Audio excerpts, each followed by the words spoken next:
ദൈവ തിരുനാമത്തിന് മഹത്വമുണ്ടാവട്ടെ. Bible reading പ്രോഗ്രാമിൽ സംബന്ധിക്കുന്ന ഏവർക്കും കർത്തൃനാമത്തിൽ സ്നേഹവന്ദനം. അപ്പസ്തോലനായ പത്രോസ് ശ്ലീഹ പൊതുവിനെഴുതിയ ഒന്നാം ലേഖനം, അതിൻ്റെ 5-ാമത്തെ അധ്യായം, അവസാന അധ്യായമാണ് നമ്മളിന്ന് വായിക്കുന്നത്. അതിൻ്റെ ആദ്യ ഭാഗത്ത് സഭയിലെ ഇടയന്മാരോട് അഥവാ കാശീശന്മാരോടുള്ള ആ നിർദ്ദേശവും അതിനുശേഷം വിശ്വാസികൾക്കുള്ള ഉപദേശവുമാണ് അദ്ദേഹം സമാപനമായി ഇവിടെ നൽകുന്നത്. ഇവിടെ പത്രോസ് ശ്ലീഹ പറയുന്നു, തൻ്റെ പൗരോഹിത്യ സ്ഥാനത്തെക്കുറിച്ച് ആദ്യം പ്രസ്താവിക്കുന്നു. അതിനുശേഷം മൂപ്പന്മാർ അഥവാ എൽഡേഴ്സ്, അത് ഗ്രീക്കിൽ പ്രസ്ബിറ്റർ എന്ന വാക്കാണ് ഉപയോഗിച്ചിട്ടുള്ളത്. അവർ പറഞ്ഞു, നിങ്ങളുടെ സഹപ്രവർത്തകൻ അഥവാ കൂട്ടുമൂപ്പൻ അഥവാ സഹപുരോഹിതൻ എന്ന് സ്വയം അദ്ദേഹം തന്നെക്കുറിച്ച് തന്നെ ഇവിടെ പറഞ്ഞിരിക്കുന്നു. കർത്താവിൻ്റെ കഷ്ടാനുഭവത്തിനും രക്തസാക്ഷിത്വത്തിനും ദൃക്സാക്ഷിയാണ് അപ്പോസ്തലനായ പത്രോസ് ശ്ലീഹ. അതുകൊണ്ട് ഭാവിയിൽ വെളിപ്പെടുവാനിരിക്കുന്ന തൻ്റെ മഹത്വത്തിലും ഞാൻ പങ്കാളിയാണ്. അദ്ദേഹം പുരോഹിതന്മാരോട് ആവശ്യപ്പെടുന്നു, നിങ്ങളുടെ ചുമതല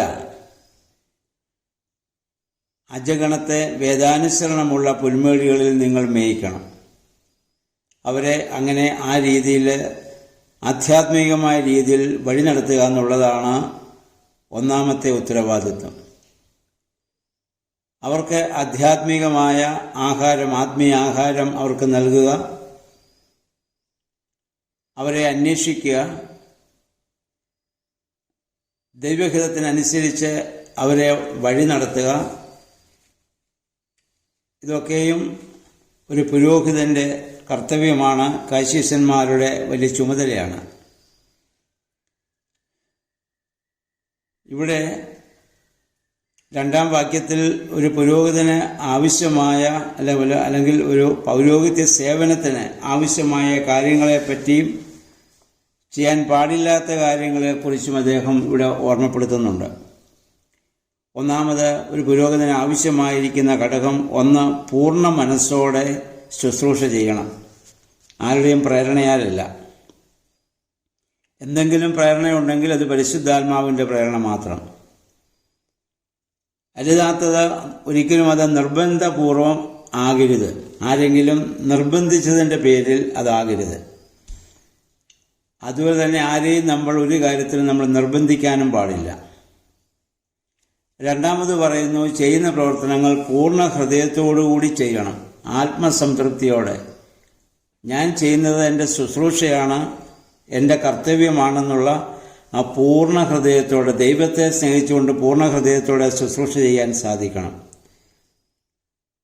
അപ്പം അങ്ങനെ ചെയ്യുമ്പോൾ പാടില്ലാത്തത്, അതിൻ്റെ പേരിൽ ലാഭേച്ഛ ഉണ്ടാവരുത്.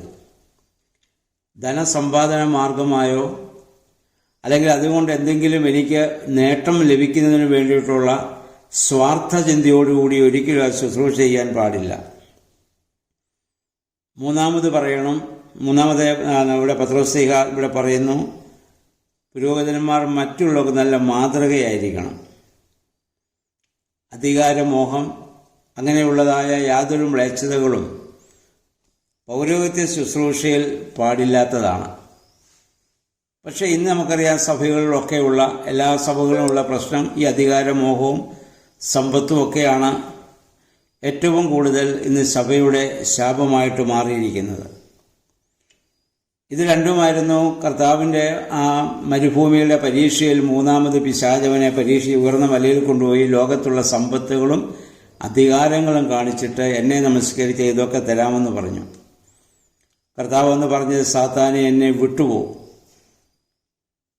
നിന്റെ ദൈവമായ കർത്താവിനെ വന്നിച്ചവനെ മാത്രമേ ആരാധിക്കാവൂ എന്ന് എഴുതിയിരിക്കുന്നുവെന്ന് പറഞ്ഞ് കർത്താവ് പിശാചിനെ അവിടെ തോൽപ്പിച്ചു. ആ ഒരു മനോഭാവത്തോടുകൂടി പൗരോഹിത്യ ശുശ്രൂഷ ചെയ്യുന്നവർക്ക് പ്രവർത്തിക്കാൻ സാധിക്കണം.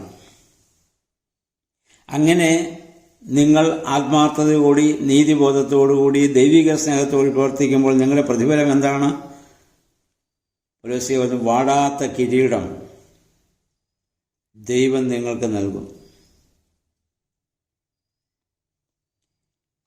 അപ്പോൾ അതാണ് ആ പൗരോഹിത്യ മേഖലയിലുള്ളവർക്കോട് പൗലോസ്ലീഹായ്ക്ക് പറയാനുള്ളത്. ഇനി 5 മുതൽ 14 വരെയുള്ള വാക്യങ്ങൾ വിശ്വാസികൾക്കുള്ള വലിയ ഒരു പ്രബോധനമാണ്. അദ്ദേഹം ആദ്യം യുവാക്കളോട് പറയുന്നു, നിങ്ങൾ പ്രായമുള്ളവർക്ക് അത് പുരോഹിതന്മാരായാൽ അവർക്ക് വേണ്ടിയും അല്ലെങ്കിൽ സാധാരണ ജനങ്ങൾ പ്രായമുള്ളവരോട് നിങ്ങൾ അനുസരണമുള്ളവരായിരിക്കണം. യൗവനം പാപം ചെയ്യാൻ ധാരാളം അവസരവും പൈശാചിക പ്രലോഭനങ്ങൾ ശക്തമാകുന്ന കാലഘട്ടവും എതിർക്കാൻ കൂടുതൽ പ്രേരണ നൽകുന്ന ഒരു കാലഘട്ടമാണ്.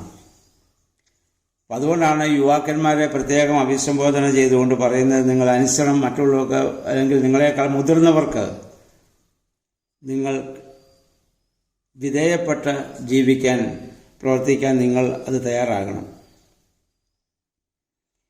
രണ്ടാമത് പറയുന്നു, പരസ്പരം വിനയത്തോടെ നിങ്ങൾ പെരുമാറണം. അഹന്ത എന്ന ഒരു ചിന്ത, ഞാനെന്ന ഭാവം നിങ്ങളിലുണ്ടാവരുത്. കാരണം ദൈവം നിഗളികളോടെന്നും എതിർക്കുന്നയാളാണ്. ദൈവത്തിന് ഒരിക്കലും ഉൾക്കൊള്ളാൻ പറ്റാത്തതാണ് മനുഷ്യഹൃദയങ്ങളുണ്ടാകുന്ന നിഗളം, അഹന്ത, ഞാനെന്ന ഭാവം. പഴയ നിയമത്തിൽ നിന്നും പുതിയ നിയമത്തിൽ നിന്നും ധാരാളം കാര്യങ്ങൾ നമുക്ക് അത് മനസ്സിലാക്കാനായിട്ട് സാധിക്കുന്നുണ്ടല്ലോ. അപ്പോൾ ദൈവം എതിർത്താൽ അധപ്പതനം നിശ്ചയമാണ്.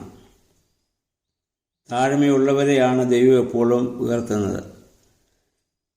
അതുകൊണ്ട് പരിശുദ്ധ അമ്മ പരിശുദ്ധാത്മ പ്രേരിതയായി പാടിയ ആ പാട്ടിൽ ലൂക്കോസിന്റെ സുവിശേഷം നമ്മൾ വായിക്കുന്നുണ്ട്. അവൻ ബലവാന്മാരെ സിംഹാസനങ്ങളിൽ നിന്ന് മറിച്ചിടുകയും താഴ്മയുള്ളവരെ അവൻ ഉയർത്തുകയും ചെയ്തു എന്നാണ്. മൂന്നാമത് അദ്ദേഹം പറയുന്നു, ആകുല ചിന്തകൾ നിങ്ങൾക്ക് പാടില്ല. കാരണം നിങ്ങളെക്കുറിച്ച് കരുതുന്നവനാണ് ദൈവം.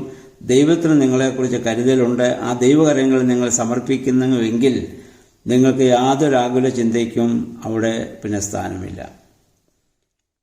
പിന്നെ പറയുന്നു, നിങ്ങൾ ഉണർവുള്ളവരായിരിക്കണം. B alert. കാരണം പിശാച് സിംഹം എന്ന പോലെ നിങ്ങളെ കടിച്ചു കീറുവാൻ നോക്കിയിരിക്കുന്നു. സിംഹം ചെറുമൃഗങ്ങളെ വിഴുങ്ങുന്നത് പോലെ ദുർബല ക്രിസ്ത്യാനികളെ, അല്ലെങ്കിൽ ദുർബല മനസ്സുള്ളവരെ പിശാച് എപ്പോഴും അവൻ്റെ വലയിലാക്കാൻ വേണ്ടി അങ്ങനെ പരിധി നടക്കുകയാണ്. എവിടെയെങ്കിലും ഒരു വിടവ് കിട്ടിയാൽ അവൻ നമ്മുടെ ഹൃദയത്തിൽ അവൻ പ്രവേശിക്കുമെന്നുള്ളതാണ്. അതുകൊണ്ട് പരീക്ഷയിൽ അകപ്പെടാതിരിക്കുവാൻ അത് ഏത് ദിവസമായാലും എല്ലാ നാഴികയിലും നിങ്ങൾ ഉണർവുള്ളവരായിരിക്കണം. ഇത് കർത്താവിൻ്റെ പ്രഭാഷണത്തിലും കർത്താവ് ജീവിച്ചിരുന്നപ്പോൾ ശിഷ്യന്മാരെ അല്ലെങ്കിൽ തന്നെ അനുഗമിച്ച ആ ജനസമൂഹത്തോട് പല പ്രാവശ്യം കർത്താവ് ഇത് പറഞ്ഞിട്ടുണ്ട്, നിങ്ങൾ ഉണർവുള്ളവരായിരിക്കണം. പിന്നെ പറയുന്നു, വിശ്വാസത്തിൽ ഉറച്ചു നിൽക്കണം. ദൈവത്തിൻ്റെ സർവായുധവർഗം നിങ്ങൾ ധരിക്കണം. പാപത്തിനും വിശ്വാസ വിരുദ്ധതകൾക്കുമെതിരായി നിങ്ങൾ പോരാടേണ്ടവരാണ്. ദൈവത്തിൻ്റെ സർവായുധവർഗം എഫേസ്യ ലേഖനം നമ്മൾ വായിച്ചാണ് 6-ാം അധ്യായത്തിൻ്റെ 10 പൗലോസ്ലീഹ പറയുന്നു, ഒടുവിൽ കർത്താവിലും അവൻ്റെ അമിതബലത്തിലും ശക്തി പ്രാപിപ്പിക്ക് നമുക്കൊരു പോരാട്ടമുണ്ട്. ജഡരക്തങ്ങളോടല്ല, മനുഷ്യനോടല്ല, അന്തരീക്ഷത്തിൽ പകരുന്ന ദുഷ്ടാത്മസേന. റോമൻ പടയാളിയുടെ വേഷവിധാനങ്ങളൊക്കെ പൗലോസ്ലീഹ അവിടെ ഉദാഹരണമായി പറഞ്ഞു. സത്യമെന്ന അരക്കെട്ട്, നീതി എന്ന കവചം, രക്ഷ എന്ന ശിരസ്ത്രം, ദൈവവചനം എന്ന വാള്, സമാധാനം, സുവിശേഷം, ഒരുക്കം, കാലിന് ചെരുപ്പ് എന്നൊക്കെ അവിടെ പറയുന്നുണ്ടല്ലോ. ദൈവത്തിൻ്റെ സർവായുധവർഗം ധരിച്ച് പിശാചിനോട് പോരാടാൻ നമ്മളെപ്പോഴും തയ്യാറായിരിക്കണം. അതിനുവേണ്ടിയാണ് നമ്മളെ കർത്താവിൻ്റെ ആ ഒരു പടയാളികളായി നമ്മെ മാറ്റിയത്. മാമോദീസാൽ മൂറോൻ അഭിഷേകം നടത്തുമ്പോൾ കർത്താവെ, വിശ്വാസം മൂലം നിന്റെ ഭടന്മാരുടെ കൂട്ടത്തിൽ എണ്ണപ്പെട്ടിരിക്കുന്ന ഈ ദാസൻ ദാസി എന്നാണ് നമ്മളെക്കുറിച്ച് പറയുന്നത്. നിന്റെ ഭടന്മാരുടെ കൂട്ടത്തിൽ നമ്മൾ എണ്ണപ്പെട്ടു. ഇനി ഇവൻ ദുഷ്ടശക്തികളെയോ അന്ധകാര ശക്തികളെയോ ഭയപ്പെടുവാൻ ഇടയാകാതെ നിന്റെ തേജസ്സിൽ കൂടി സഞ്ചരിച്ച് നിന്റെ തിരുസന്നിധിയിൽ എത്തിച്ചേരണമെന്നാണ് ആ പ്രാർത്ഥന. പിന്നെ അദ്ദേഹം പറയുന്നു, കഷ്ടതകളോ പ്രതികൂല സാഹചര്യങ്ങളോ ഒക്കെ വരുമ്പോൾ 2 കാര്യങ്ങൾ നമ്മൾ ഓർക്കണം. ഒന്ന് ഇതെനിക്ക് മാത്രമല്ല, എല്ലാവർക്കും ഏതെങ്കിലും വിധത്തിലുള്ള കഷ്ടതകൾ ഭൂമിയിലുണ്ടെന്ന് നമ്മൾ ഓർക്കണം. പിന്നെ ഈ താൽക്കാലികമായ കഷ്ടതകൾ നമ്മൾ സഹിച്ചാൽ അതിൻ്റെ പ്രതിഫലം എന്താണ്? നിത്യമഹത്വത്തിനായി വിളിക്കപ്പെട്ടിരിക്കുന്ന നമ്മെ കർത്താവ് ശക്തരാക്കും, അവൻ പൂർണ്ണരാക്കും. ഈ രണ്ട് കാര്യങ്ങൾ എപ്പോഴും നമ്മൾ ഓർക്കണം. ഒന്ന്, ഇതെനിക്ക് മാത്രമല്ല, ലോകത്തിൽ എത്രയോ കോടാനുകോടി ജനങ്ങൾ ഈ പരീക്ഷകളിലൂടെയൊക്കെ കടന്നു പോകുന്നുണ്ട്. യാക്കോബ് ശ്ലീഹ പറഞ്ഞ് എപ്പോഴും ഓർക്കുക, പരീക്ഷ സഹിക്കുന്ന മനുഷ്യൻ ഭാഗ്യവാൻ, കൊള്ളാവുന്നവനായി തെളിഞ്ഞ ശേഷം കർത്താവ് താൻ സ്നേഹിക്കുന്നവർക്ക് ഒരുക്കിയിരിക്കുന്ന ജീവകിരീടം പ്രാപിക്കും. പിന്നെ അദ്ദേഹം പറയുന്നു, ദൈവത്തിൻ്റെ യഥാർത്ഥമായ കൃപയിലുള്ള സ്ഥിരമായൊരു നിലപാട് നമുക്കുണ്ടാവണം.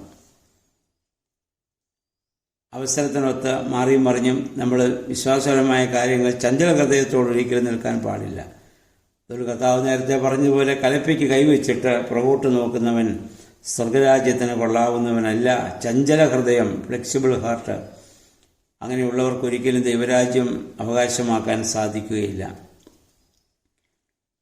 പിന്നെ അതിൻ്റെ 12 മുതലുള്ള വാക്യങ്ങളിൽ തൻ്റെ സഹപ്രവർത്തകരായ സിൽവാനോസ്, സീലാസോ ഇവരൊക്കെ പൗലോസ് ശ്ലീഹായുടെ സഹപ്രവർത്തകരായിരുന്നു. അപ്പോൾ ഇത് എഴുതിയത് അത് സിൽവാനോസ് ആണ്. ഈ ലേഖനം പത്രോസ് ശ്ലീഹ പറഞ്ഞു കൊടുത്തത് അദ്ദേഹമാണ് എഴുതി സഹായിച്ചത് നമുക്കിതിൽ മനസ്സിലാക്കാൻ പറ്റുന്നുണ്ട്. പിന്നെ മർക്കോസ് എന്ന് പറയുന്ന ആ സുവിശേഷകനെ കുറിച്ച് ഇവിടെ രേഖപ്പെടുത്തുന്നു. എൻ്റെ മകൻ എന്ന് അത്രമാത്രം പൗലോസ് ശ്ലീഹ അദ്ദേഹത്തെ സ്നേഹിച്ചിരുന്നു, പത്രോസ് ശ്ലീഹ സ്നേഹിച്ചിരുന്നു. പത്രോസ് ശ്ലീഹയുടെ സഹചാരിയും ദ്വിഭാഷിയും അല്ലെങ്കിൽ ട്രാൻസ്ലേറ്ററായിട്ട് മർക്കോസാണ് അക്കാലത്ത് പ്രവർത്തിച്ചിരുന്നത്. പത്രോസിൽ നിന്നാണ് യേശുവിനെ കുറിച്ചുള്ള കാര്യങ്ങൾ കൂടുതൽ അദ്ദേഹം ഗ്രഹിക്കുകയും അങ്ങനെയാണ് മർക്കോസ് സുവിശേഷം എഴുതാൻ കാരണമായിട്ട് തീർന്നിട്ടുള്ളതും. അന്ത്യ അത്താഴത്തിന് ഈ മർക്കോസിൻ്റെ മാളികയാണ് കർത്താവിന് വിട്ടുകൊടുക്കാൻ കാരണമായതൊക്കെ അങ്ങനെയാണ്. അവരെയൊക്കെ വളരെ വാത്സല്യത്തോടെ ഇവിടെ പത്രോസ് ശ്ലീഹ സംബോധന ചെയ്യുന്നു. 14 വാക്യത്തിൽ പറയുന്നു, വിശുദ്ധ ചുംബനം നൽകി പരസ്പരം നിങ്ങൾ സഹോദരന്മാർ തമ്മിൽ കാണുമ്പോൾ വിശുദ്ധ ചുംബനം നൽകണം. മാധ്യമ സഭയിലൊക്കെ അതിന് നമ്മളിപ്പോൾ പള്ളിയിൽ അതിന് പകരം നമ്മൾ വിശുദ്ധ കുർബാനയൊക്കെ നമ്മൾ കൈകസ്തൂരി കൊടുക്കുന്നുണ്ട്. അതിനുശേഷം അപ്പസ്തോലികമായ ആശീർവാദത്തോടുകൂടി ലേഖനം ഇവിടെ സമാപിക്കുകയാണ്. 1 ലേഖനം ഇവിടെ സമാപിക്കുന്ന ആദ്യം മുതൽ ക്രൈസ്തവ ജീവിതത്തിൽ നമ്മൾ പാലിക്കേണ്ട, ശ്രദ്ധിക്കേണ്ട ഒരുപാട് കാര്യങ്ങളെക്കുറിച്ച് പത്രോസ് ശ്ലീഹ ഇവിടെ ഓർമ്മപ്പെടുത്തുന്നു. അവസാനം പുരോഹിതന്മാർക്കും വിശ്വാസികൾക്കുമുള്ള ഒരു ഉപദേശം കൂടി നൽകി ഈ ലേഖനം ഇവിടെ സമാപിപ്പിക്കുകയാണ്. പിന്നെ നമ്മളിത് വായിക്കുക, അതനുസരിച്ച് നമ്മുടെ ജീവിതത്തെ ക്രമപ്പെടുത്തുക. നാളെ മുതൽ ഇതിൻ്റെ 2ാമത്തെ ലേഖനം നമ്മൾ വായിച്ച് ധ്യാനിക്കാം. ദൈവത്തിന് നമ്മെ സഹായിക്കട്ടെ.